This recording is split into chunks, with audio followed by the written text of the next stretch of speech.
Messias Martins e você tá no rolê do povo negro na literatura. Esse vídeo aqui, é pra gente falar mal dos Estados Unidos. Mas, antes de a gente começar, é importante algumas considerações nesse ano novo que se inicia aí pra gente, né? Embora a gente já esteja em fevereiro, só quem sobreviveu janeiro de 2022 sabe como foi difícil. Olavo de Carvalho não sabe.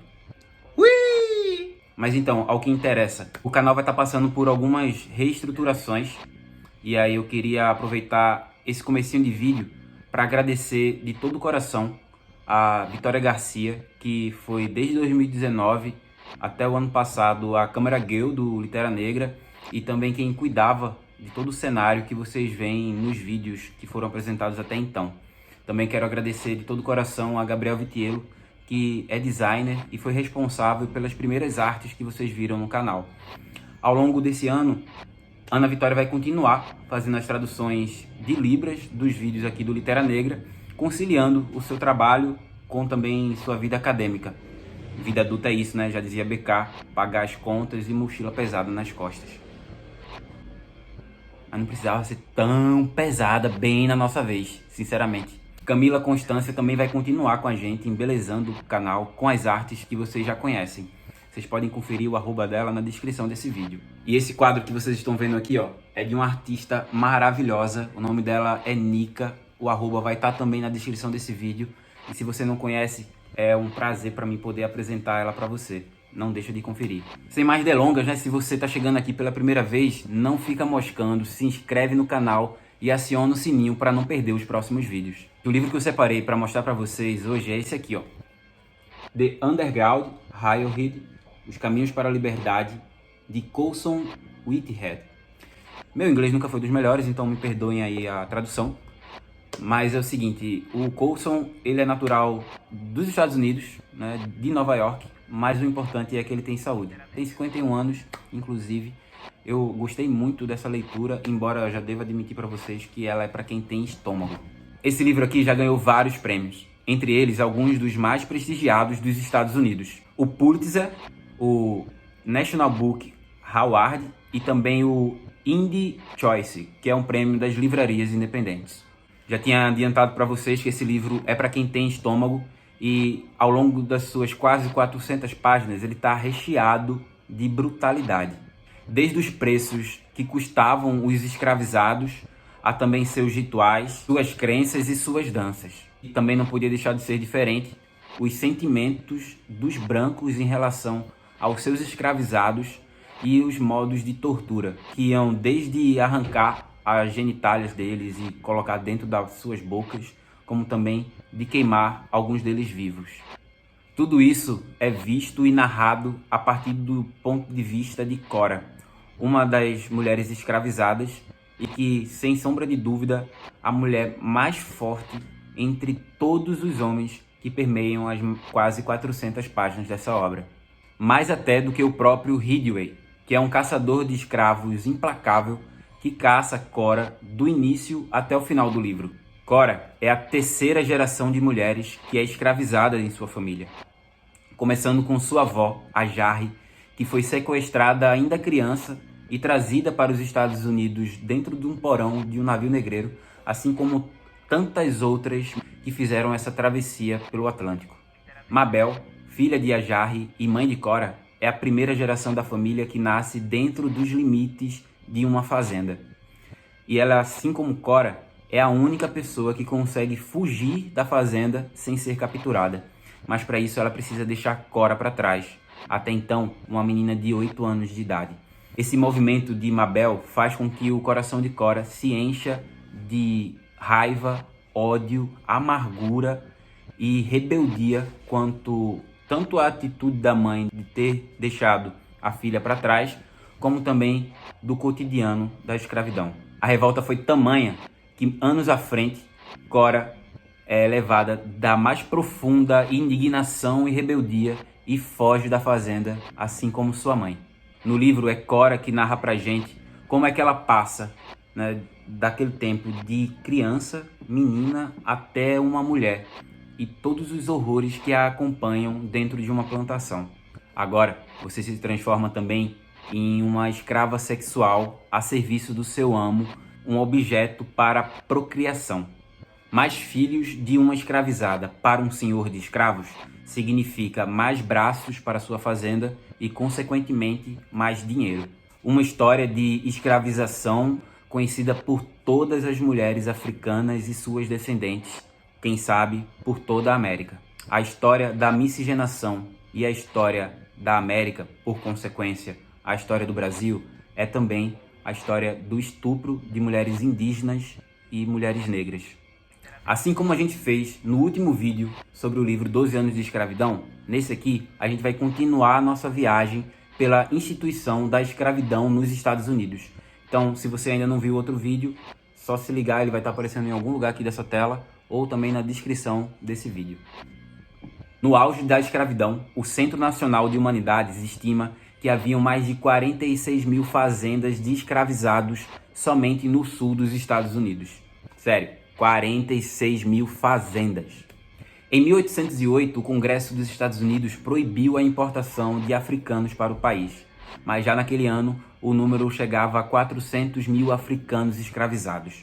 Apesar dessa proibição, o número cresceu até 1860, chegando a 4 milhões de africanos nos Estados Unidos, entre escravizados e alforriados. Para vocês terem uma ideia, foi o trabalho duro, o sangue, o suor e as lágrimas de africanos e seus descendentes que fomentaram os algodões para a Grã-Bretanha na Revolução Industrial. Ou vocês estão achando que algodão brota do céu? A população da Carolina do Sul, em 1860, era de pouco mais de 700 mil pessoas. Segundo dados do censo, 57% dessas pessoas eram escravizadas por cerca de 26 mil brancos. Isso era a maior porcentagem do país, segundo o censo. Voltando ao livro, cada capítulo vocês vão observar que eles são apresentados como estações de trem. E o autor ele se aprofunda em cada uma delas para tratar de episódios reais que aconteceram, para falar um pouquinho tanto da história dos Estados Unidos, como também da história da escravidão e como ela serviu de estrutura para o país se manter de pé até os dias de hoje. No início de alguns dos capítulos, a gente acompanha anúncios reais que eram publicados em jornais da época. Anúncios de procurados. Em um deles, a gente encontra: procura-se Lizzie, que fugiu sem motivo. Aí eu me lembro de Casimiro, falando: meteu essa? Era muito comum que esses anúncios trouxessem alguma característica de quem estava sendo procurado. Ainda sobre Lizzie, o anúncio informa que ela tem uma cicatriz no braço e outra no rosto. E aí eu me pergunto, será que ninguém se preocupava ou se perguntava como é que Lizzie tinha conseguido aquelas cicatrizes, ou será que ninguém se importava? Havia sim algumas pessoas que se importavam e que colocavam o seu na reta, literalmente. Algumas dessas pessoas eram brancas e, junto com alguns negros, elas administravam uma rota subterrânea que levavam escravizados do sul ao norte dos Estados Unidos ou para o Canadá. Daí o título do livro, que em tradução livre significa algo do tipo rota clandestina ou ferrovia subterrânea, e ela existiu de fato. Harriet Tubman que o diga. Em outro vídeo a gente vai falar um pouquinho mais sobre ela. Mas antes da gente seguir viagem, não esquece de deixar o seu joinha e ao final compartilhar esse vídeo também, porque já dá aquela moral e ajuda a gente a driblar o algoritmo. Ainda sobre os abolicionistas estadunidenses, um em especial chamou bastante minha atenção ao longo do livro. Martin ajudou Flora a se refugiar em seu sótão durante meses. Com o avançar das páginas, a gente descobre que Martin assumiu a missão deixada pelo seu pai. Para Donald, pai de Martin, a escravidão era uma afronta direta a Deus e todos os escravagistas era uma representação do próprio Satanás. E tá errado? Não tá, não. Donald é um cara maravilhoso, assim, que passou toda a sua vida dedicado a ajudar escravizados a fugirem. Isso quando ainda era criança, como numa situação em que indicou para caçadores de escravos que atormentavam um fugitivo a direção errada para onde ele tinha ido. Foi só depois da morte de Donald que Martin tomou conhecimento de que muitas das viagens que o seu pai fazia quando ele ainda era uma criança eram, na verdade, missões abolicionistas. O sul dos Estados Unidos era completamente avesso a abolicionistas e eles eram varridos de lá sem dó e sem misericórdia. Ter em sua posse qualquer livreto ou folheto abolicionista era motivo suficiente para deixar você algumas semanas na prisão e após você ser libertado, você não passava muito tempo na cidade não, você tinha que meter o pé. Numa emenda à Constituição da Carolina do Sul, estava explícito lá, colocada em lei, que qualquer pessoa que fosse apanhada com um escrito abolicionista ou fosse apanhada também ajudando, auxiliando de qualquer forma um escravizado fugitivo, essa pessoa ia ser deixada, né, a sua sorte ali para o critério das autoridades locais. Em outras palavras, isso aí era o veredito da pena de morte. Tem até uma parte no livro que Cora se pergunta por que há somente 2 tipos de clima no sul: sofrimento de manhã e tribulações à noite. Não só no sul, Cora, não só no sul. Às vezes eu mesmo tenho a impressão de que a gente está no inferno astral desde 1500. É como se Mercúrio retrógrado tivesse parado bem em cima da gente ali em 1500, junto com as caravelas dos portugueses. E meu irmão, tiro, porrada de bomba, dedo no putaria. Uma coisa muito imprescindível, né, que acaba atravessando a gente à medida que vamos lendo esse livro, é que a liberdade era um artigo de luxo e que ela podia mudar à medida que você olhava para ela. Na fazenda mesmo, por exemplo. Cora não era livre, mas tinha lá todos aqueles acres para respirar o ar e fora da sua cabana havia um teto de céu estrelado. Mas já no sótão de Martin, Cora era livre, né? Não tinha mais ali o seu senhor, mas ela também estava num cubículo tão pequeno, mas tão pequeno, que ela não conseguia nem ficar em pé. O que me fez lembrar mais uma vez os porões dos navios negreiros. Tem outro vídeo aqui chamado Úrsula, sobre o livro de Maria Firmina dos Reis, que eu falo um pouquinho sobre navios negreiros. E também um outro vídeo, né, também aqui em algum lugar, o Jacobinos Negros, que conta a saga dos revolucionários haitianos. Um livro incrível de C.L.R. James. Vocês não podem deixar de conferir. Cora passou a entender que ser livre pouco tinha a ver com correntes nos braços e nos pés ou com a quantidade de espaço que você tinha disponível. O que me fez lembrar, por sua vez, de Nina Simone, quando ela falou que liberdade é não ter medo. Para uma pessoa negra, Cora viria a descobrir mais tarde, o mundo não havia nenhum único lugar em que ela pudesse escapar, apenas lugares que ela deveria fugir. Um dos pontos em comum que encontrei nesse livro e também em outras obras que tratam da escravidão é como o cristianismo foi deturpado para manter os escravizados sobre o domínio dos seus senhores. Mas nem sempre isso deu certo para os escravagistas e eu queria aproveitar a oportunidade aqui para contar para vocês a história de Nat Turner. E se você ainda não conhece a história desse homem, eu fico particularmente muito feliz de ter a oportunidade de apresentar para vocês uma das figuras mais emblemáticas quando o assunto é oposição ao sistema da escravidão nos Estados Unidos. Nascido já na condição de escravizado em 2 de outubro de 1800, Nat passou a sua infância trabalhando em plantações de algodão. Desde muito cedo, Samuel Turner, que era o senhor de Martin, foi ensinando ele sobre a Bíblia, alfabetizando, com o intuito de que Martin pudesse futuramente pacificar seus outros escravizados. Irmão, olha o tiro no pé.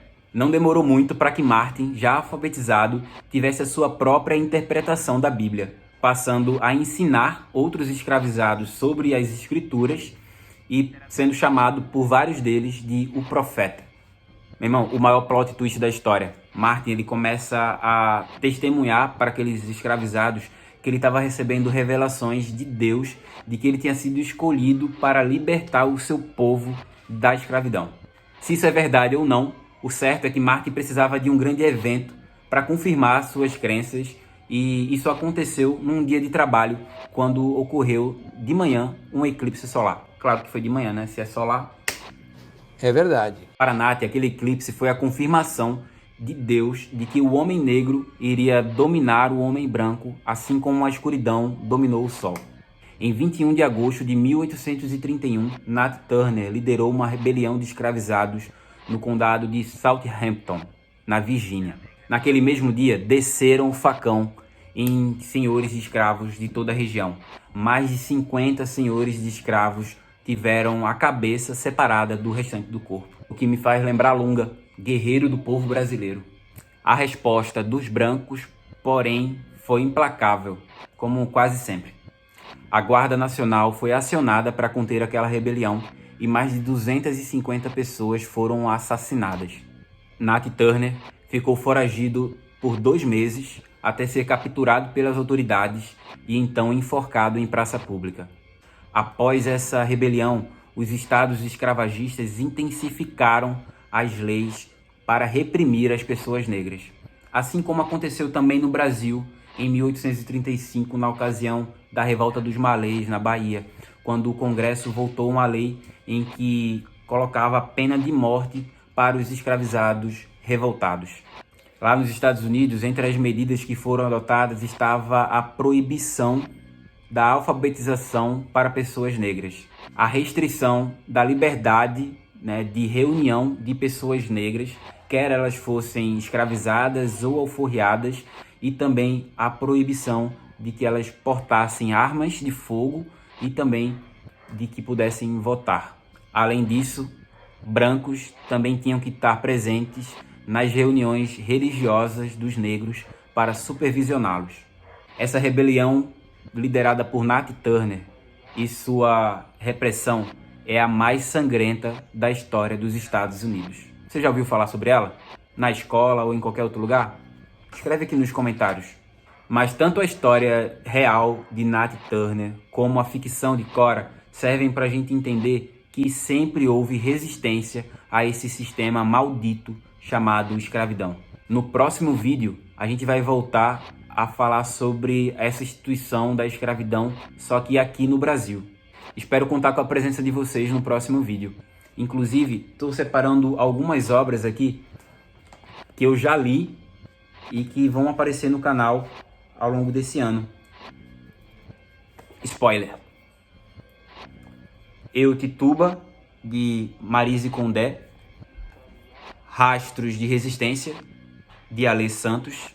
O maravilhoso Água de Barrela, de Eliana Alves Cruz. Inclusive, tem um Litera Negra com Vida, em que eu troco uma ideia com a autora. Meu Momento. Também vai ter Becos da Memória, da Majestade Conceição Evaristo. Discursos, de Malcolm X. Poemas antológicos, de Solano Trindade. A Visão das Plantas, de Djamila Pereira de Almeida. E eu acho que tem alguns livros aí pra gente brincar ao longo de 2022. Se você quiser nos ajudar na manutenção e na continuidade do Litera Negra, pode fazer isso através do Apoia-se ou, se preferir, pela chave Pix, literanegrabr@gmail.com. Vai estar tudo na descrição e também fixado no primeiro comentário desse vídeo. Meu muito obrigado a todos vocês que chegaram até o final desse vídeo. Umbutu, vida longa ao rolê do povo negro na literatura. E aqui, ó, Palestina livre. De volta ao lugar onde o preto é rei. Flor da Palestina, foda-se o USA. Ouça as balas traçando é do camburão. Batida do tambor é tipo trovão. Um guerreiro Apache Black Dragão. Sangue nordestino, preto lampião. Sem padrinho e sem patrão. Senhor do meu destino, fora do padrão. Eu mato senhores de engenho. Não entendeu, você quer que eu desenhe. Eu mato senhores de engenho. Não entendeu, você quer que eu desenhe. Viva Zumbi, libertou nós. Marielle vive dentro de nós. Viva Zumbi, libertou nós. Marielle vive dentro de nós.